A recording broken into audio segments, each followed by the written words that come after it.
Today we're learning the coronavirus has mutated in two countries. Those countries, Britain and South Africa.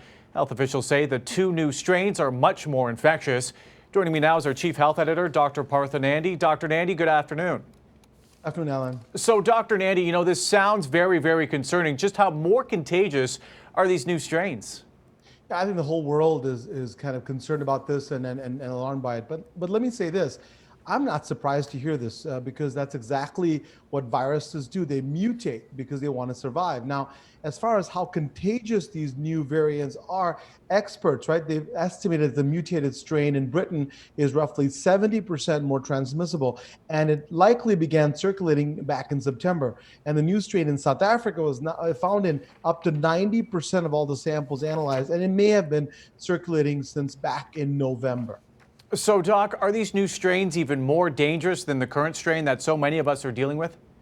Colin, that's the big question everybody wants to ask, right? So it does not appear that these new variants are more dangerous or more deadly than what we've been dealing with in the U.S. Again, right, as I've said, viruses, they mutate, and there's already been thousands of modifications that have been found in this coronavirus, and all are small, nothing to be concerned about thus far. But I've got to say, it's not for certain that these new strains are in fact more contagious, because the 70% that I quoted more transmissible rate in Britain was based on modeling. Scientists have not confirmed this in a lab. So this mutated strain could be circulating more because of some luck and human behavior. It could boil down to some super spreader events, right? Those are when lots of people gather, get infected, and pass it on to others. We really need a little bit more data to know about the transmissibility.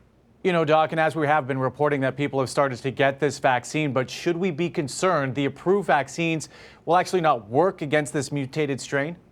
So the short answer is no. And here's what I have to say beyond that. What viruses do is change their shapes, and they like to change their surface proteins, right? And what that means is that, yes, the antibodies that we've built up to fight against those particular proteins may not work. So then how would this affect our vaccines? Well, experts are saying that it would take years, not months, for the coronavirus to change enough so that our current vaccines will no longer work. Now, what's going on is the scientists at the Walter Reed Army Institute of Research are taking this seriously and looking into this. They're running a computer analysis first, and if there's any concern, then they'll do laboratory studies to see if the vaccine is effective or not. But at this time, the viruses are felt to be effective and should work. So if you have the opportunity to get the vaccine, please do, because it's gonna be our way to be able to fight this infection and get back to normal. And of course, Doc, as you always say, until you get that vaccine, still wear your mask, wash your hands, and again,